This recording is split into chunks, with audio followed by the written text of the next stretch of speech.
श्री हरे नमः। श्री गुरवे नमः। श्रीमन्महान् गणाधिपतये नमः। ह्रीं श्रीं सरस्वत्यै देव्यै नमः। बर्हापीडं नटवरवपुः कर्णयोः कर्णिकारं बिभ्रद्वाशः कनककपिशं वैजयन्तीं च मालां रन्ध्रान्वेणो रधरसुधया पूरयन् गोपवृन्दैः बृन्दारण्यं स्वपदरमणं प्राविशद्गीतकीर्तिः। बोलिए वृंदावन बिहारी लाल की जय।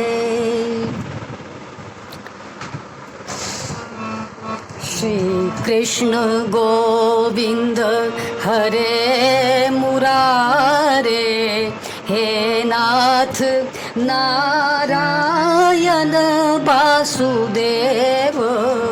श्री कृष्ण गोविंद हरे मुरारे, हे नाथ नारायण वासुदेव। माता यशोदा हरि को बुलावे, जागो उठो मोहन नींद त्यागो। द्वारे खड़े गोप बुला रहे हैं, श्री कृष्ण गोविंद हरे मुरारे। श्री कृष्ण गोविंद हरे मुरारे, हे नाथ नारायण वासुदेव। गोविंद दामोदर माधवेति, हे कृष्ण हे यादव हे सखेति।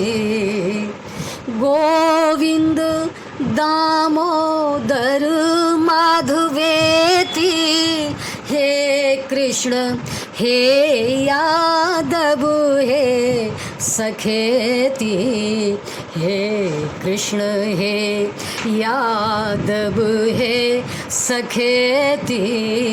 श्री कृष्ण गोविंद हरे मुरारे, श्री कृष्ण गोविंद हरे मुरारे, हे नाथ नारायण वासुदेव।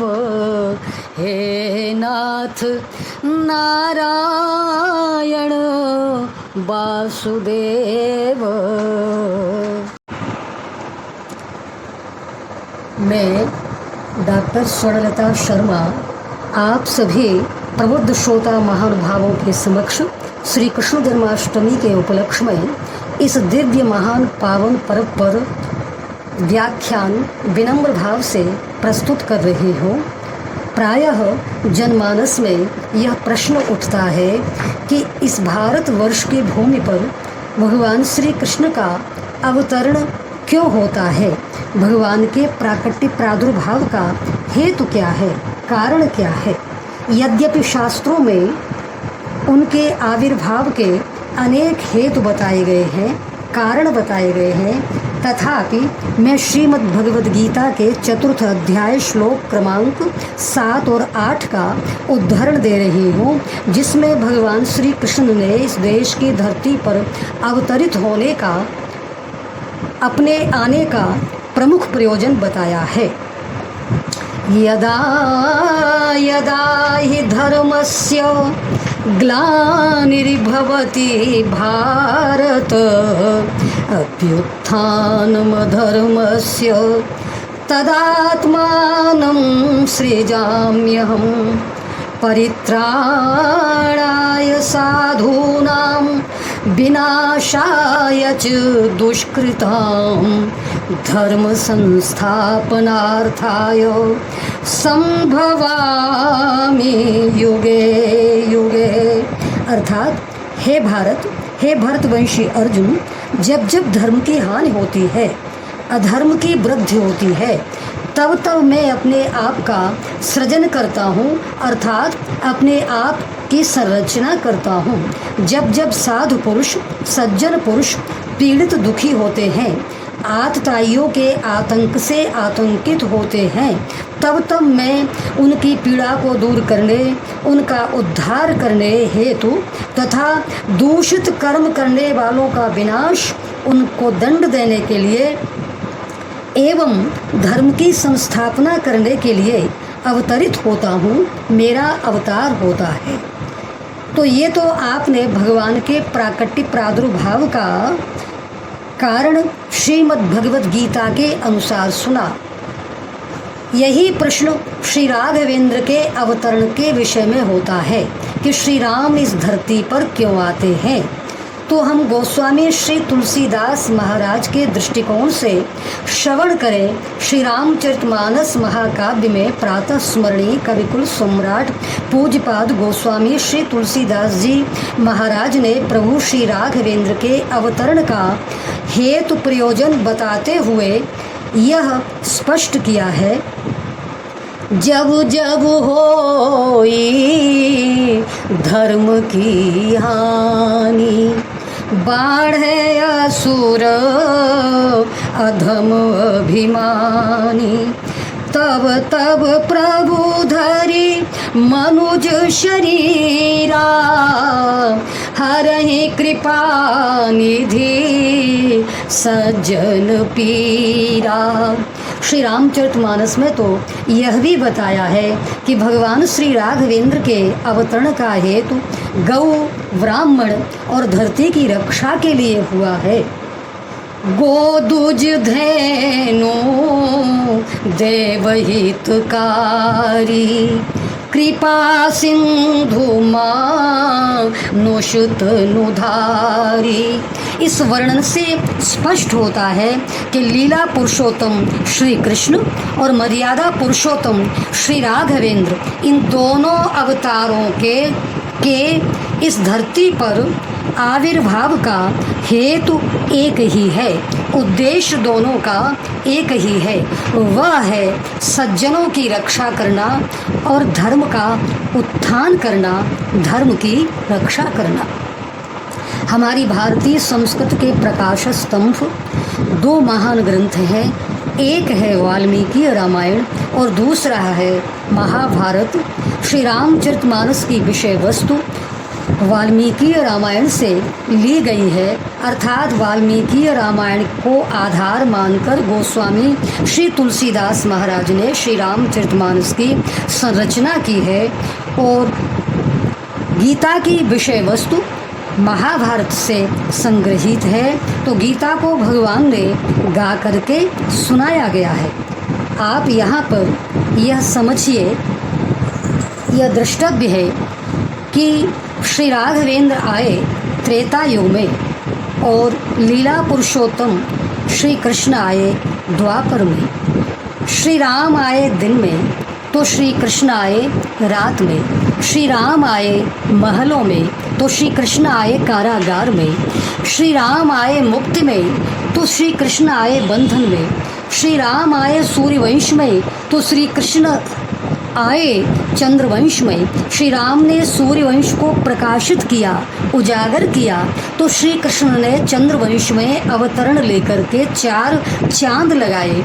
एक ने समुद्र से घिरी सोने की लंका को जीतकर भक्त विभीषण को राज दिया, तो दूसरे ने सागर के मध्य में सोने की नगरी द्वारिकापुरी को बसाया, उसकी शोभा में वृद्धि की। रघुवंश भूषण श्री राम आए तो अपने साथ में छोटे भाई को लाए, शेषनाग के रूप में लाए, लेकिन उनका नाम हुआ लक्ष्मण। जब यदुवंश भूषण श्री कृष्णचंद्र आए तो वो भी अपने भाई को लाए, शेषनाग को लाए, लेकिन बड़े भाई के रूप में लाए और उनका नाम हुआ बलराम। एक ने धनुष पर शर साधे तो दूसरे ने वंशी पर स्वर साधे। यह तुलनात्मक दृष्टि से मैंने संक्षेप में विवेचन किया है, जिसमें कुछ आंशिक रूप से भेद प्रतीत होता है, किंतु दोनों अवतार एक ही हैं। लेश मात्र भी इनमें भेद नहीं है। स्वरूप भेद हो सकता है। एक हिंदी के भावुक भक्त ने अभिव्यक्त किया, नारायण दो एक है, रूप रंग तिल रेख, उनके नयन गंभीर हैं, इनके चपल विशेष। एक दूसरी भंगिमा से भी आप अवलोकन करें।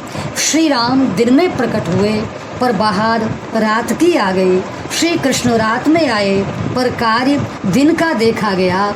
आप सभी जानते हैं श्री कृष्ण निशीथ काल में आए, कृष्ण पक्ष में आए और गगन के आंगन में छाए थे श्याम घन। पर आश्चर्य की बात यह है, घटना उस समय यह घटती है कि जो कार्य सूर्य के प्रकाश में होता है वह होने लगा रात्रि के समय में। अवधूत शिखामणि शुकाचार्य ने श्रीमद् भागवत में यह उल्लेख किया, हृदय जल रहस्य। जब प्रभु के प्रादुर्भाव का क्षण हुआ तो सरोवरों में सरोज मुस्कुराने लगे और भ्रमर गुंजन करने लगे। अब आप ही बताइए, विचार करिए और मुझे बताइए कि अर्धरात्रि में कमल कैसे खिलेंगे। कमल खिलते हैं सूर्य में, सूर्य के प्रकाश में, लेकिन यहाँ तो रात्रि में कमल खिलने लगे। ये था रात्रि में दिन का नज़ारा। अब थोड़ा इधर देखिए हमारे मर्यादा पुरुषोत्तम श्री राघवेंद्र की ओर कि वो दिन में आते हैं, लेकिन दिन में भी उनसे मिलने के लिए रात्रि देवी आ गई। रात्रि देवी से रहा नहीं गया, उनका मन व्याकुल हो गया कि मैं प्रभु श्री राम से कैसे मिलूं, तो वो दिन में आ गई। आप कहेंगे इसका कोई प्रमाण है? देखिए ना, श्री रामचरितमानस में पूज्य कवि गोस्वामी जी महाराज कहते हैं कि उस समय अवध धाम अयोध्यापुरी कैसी सुशोभित हो रही थी। अवधपुरी सो है ये भांति, प्रभु ही मिलन आई जनु राती। देखी भानु जनु मन सकुचानी, तदपि बनी संध्या अनुमानी। मंदिर मणि समूह जनु तारा, नृप गृह कलश सो इंदुदारा।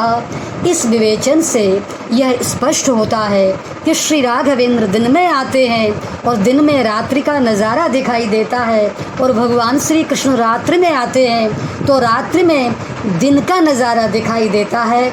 बसंत ऋतु आ जाती है। शेष व्याख्यान अगली श्रृंखला में किया जाएगा। आप सभी को बहुत बहुत धन्यवाद।